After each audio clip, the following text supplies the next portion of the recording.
Hey everyone, Admiral Seabass here. Welcome to January 1939 Japan, also known as the Japanese Empire Strikes Back.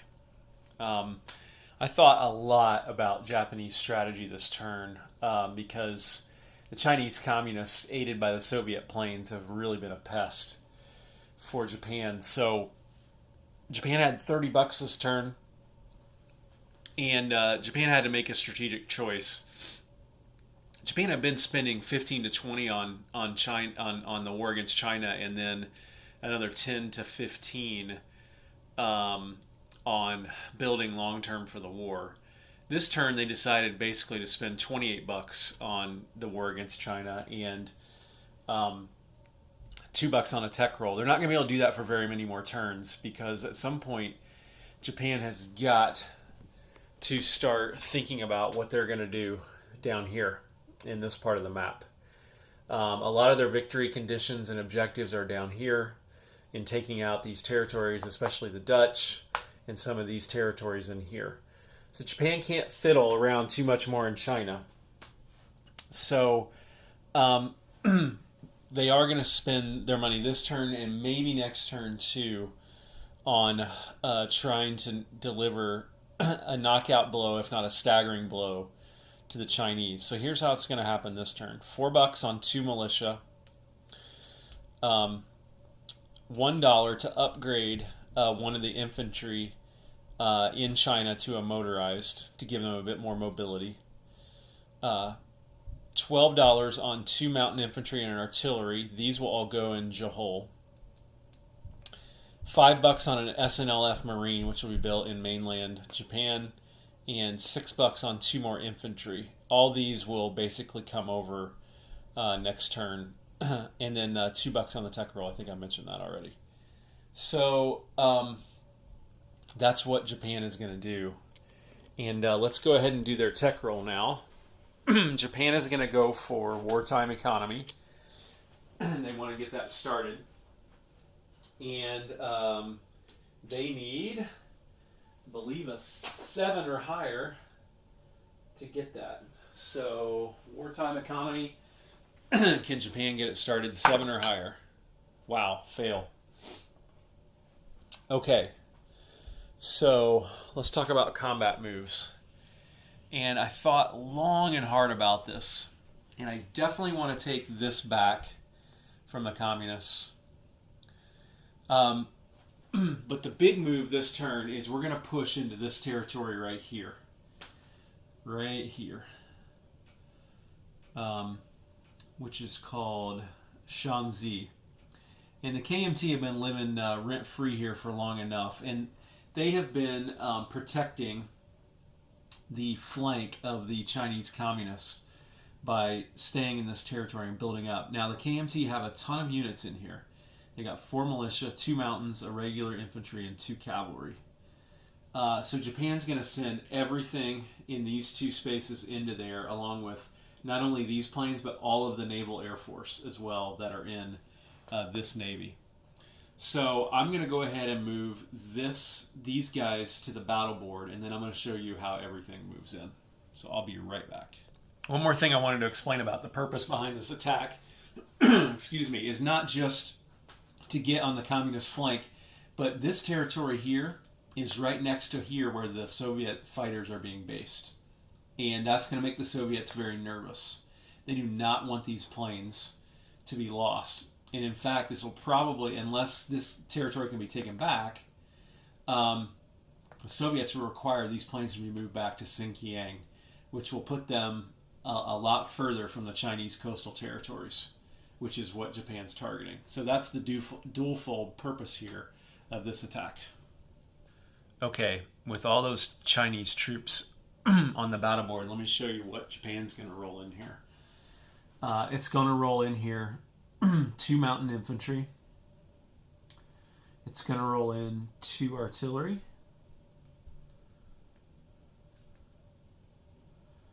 It's going to roll in 1 regular infantry.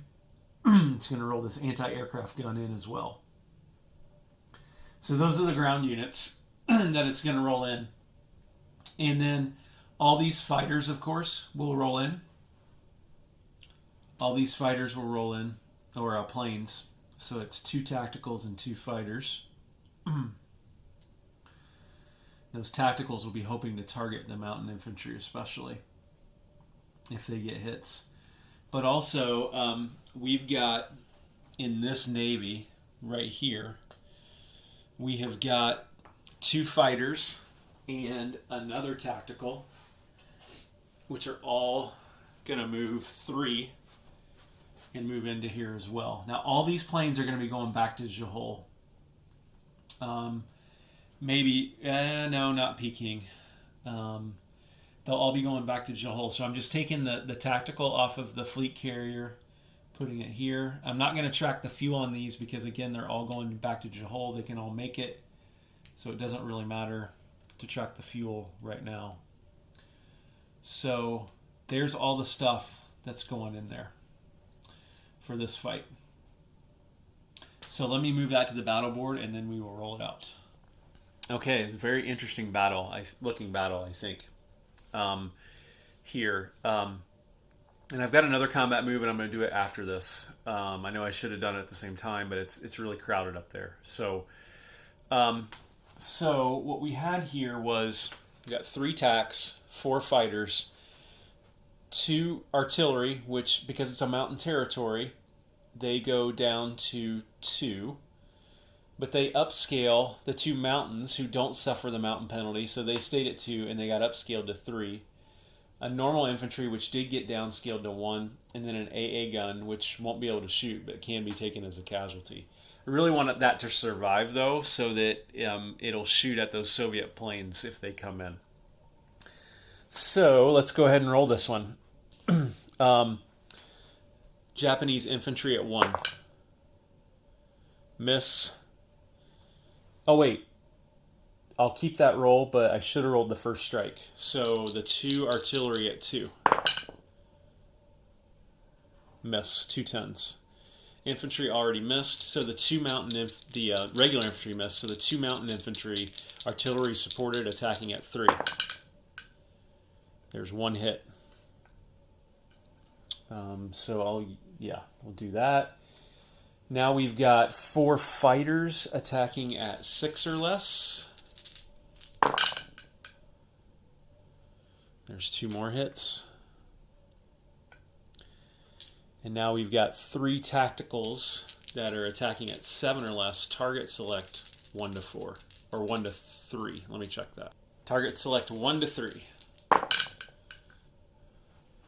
There's a target selected hit, and there's 2 more normal hits.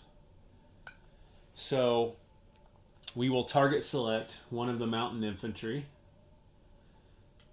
And then, so that's that one. And now the Chinese player has to take 5 more hits. So he'll take the 4 militia, and he'll take 1 of the cavalry, like that.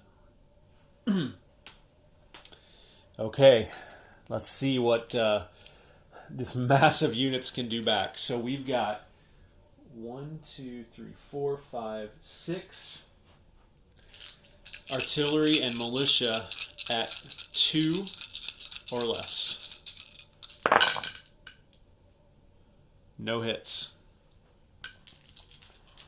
We've got 1 infantry at 4 or less. Miss. And we've got 2 mountain infantry at 5 or less. 1 hit. So Japan will take the infantry off.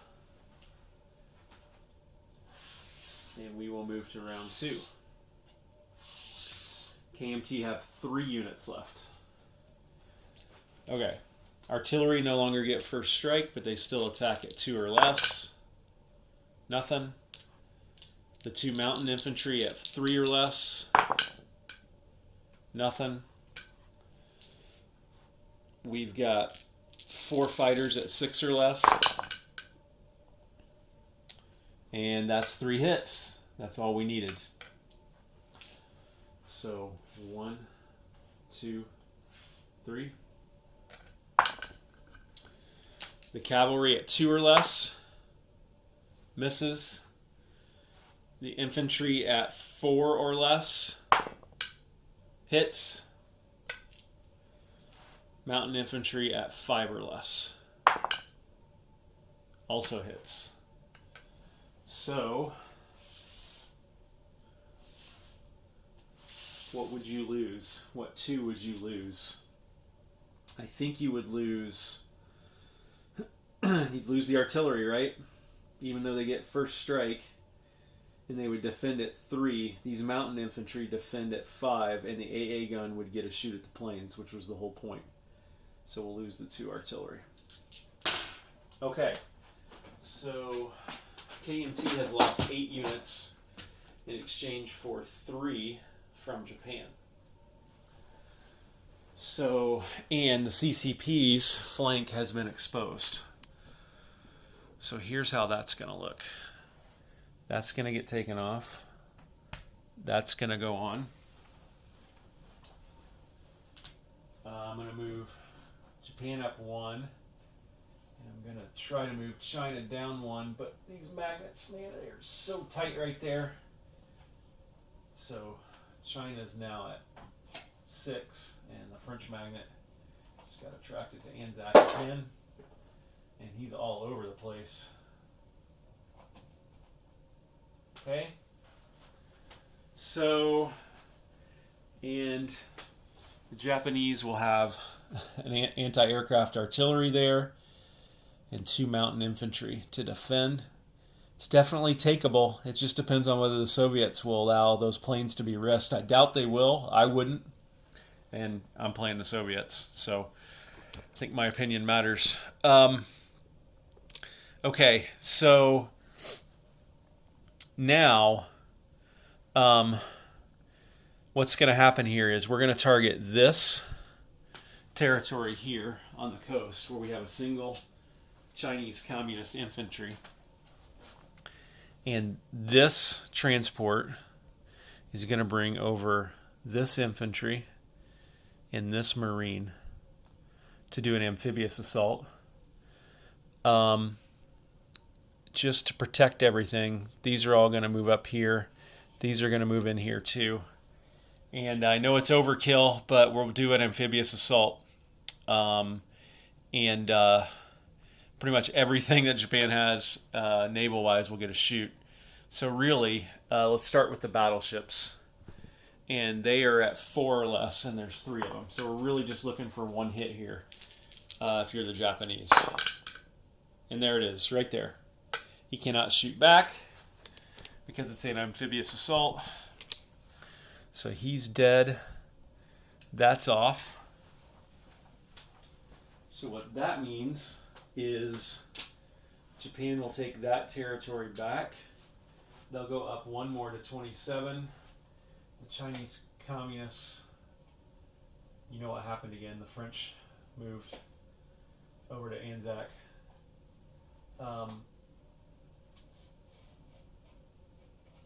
Sorry about this, everyone. Sorry about the delay anyway. And this will go Japanese. And that's another buck that the Japanese get back. And now, with non-combat moves, I'm not sure that I have any. I think I'm going to kind of keep things the way they are. So, and let's look at this strategically. Although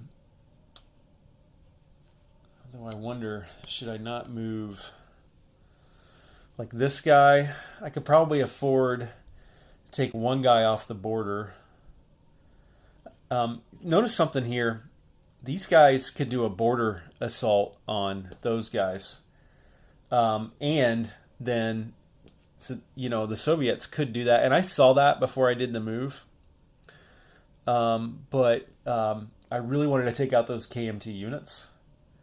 So, you know, the Chinese Communists come in with 3 infantry, 3 mountain infantry, and the Soviets could hit with all these, but the Soviets only get to hit 1 round of combat, and they'd be attacking into a mountain, and all of these units, I think, would attack at 1 or 2.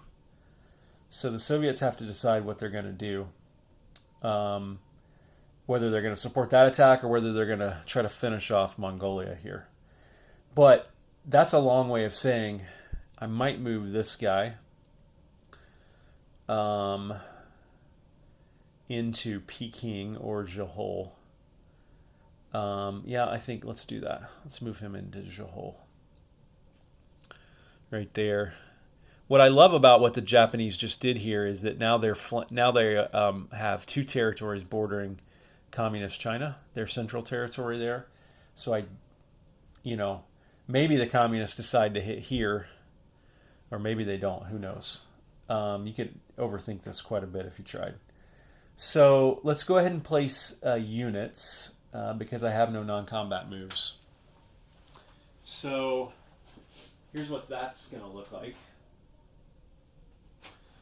2 mountain infantry and an artillery are going to go in Johor, which will be able to hit back at anything that the Chinese communists can bring into here. Then we're going to upgrade an infantry to a motorized. And the one that we're going to upgrade is this guy right in the middle, just to give him a little extra mobility in the game.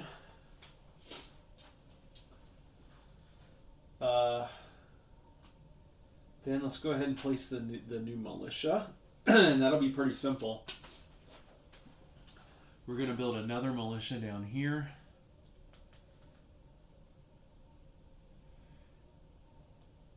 Right there.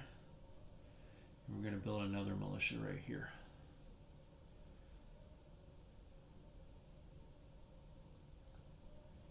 Right there. Just trying to slowly build up those territories that we've taken.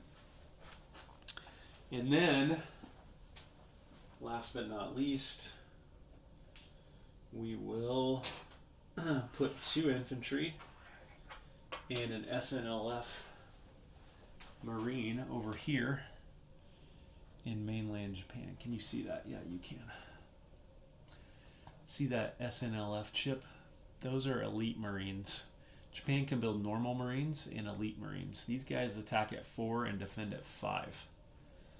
So, pretty powerful. Depending on how things go, these 2 infantry and this SNLF could hit this territory down here next turn. Let me move this up a little bit. This territory down here, which Japan needs to retake. It's one of its 6 key territories there. So, what do you guys think of that turn for Japan? Was it the right move? Was it too risky? Japan clearly doesn't have as much back here anymore, but they've pushed the front up. And what would you do with Russia? Would you have Russia take some pot shots? It's going to be 3 attacking at 1 and 1 at 2 because of the mountain, and they only get to attack 1 round. Do you take that chance? Or along with some of this stuff, like this mountain infantry? Thing is, if you don't use these planes, you don't have anything all that potent that can attack. And these 2 guys are going to defend at 5, and you can take the AAA as a casualty. So, what do you guys think of how this is shaping up? I honestly think it's fascinating. I am so glad Rank Carcass came up with these rules for the Chinese communists because it makes them so much more interesting and it makes it a tougher slog for Japan, which I think is more historical. Because in what I've seen is in Global 40, Axis and Allies, and even in this game, Japan just usually wipes China off the map, right? That didn't happen historically.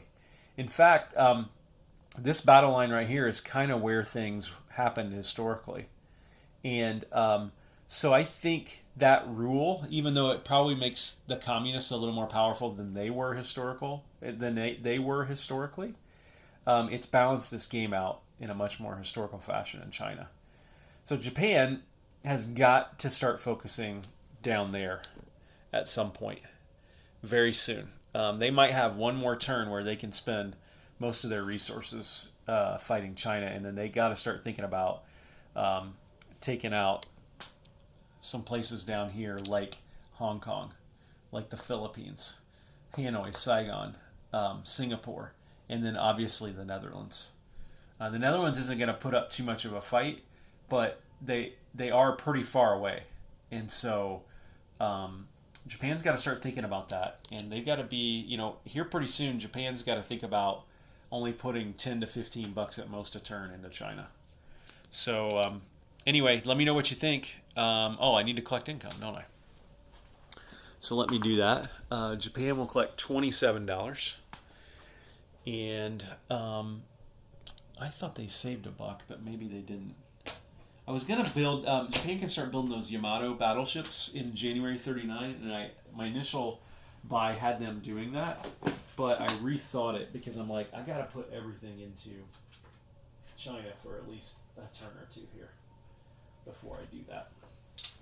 So there is 25 and 7 that Japan can spend next turn. Let me see. Anything else? Nope. No victory conditions changed. And there's no recruitment. So that is it for Japan in 1939 of January. Admiral Seabass signing off.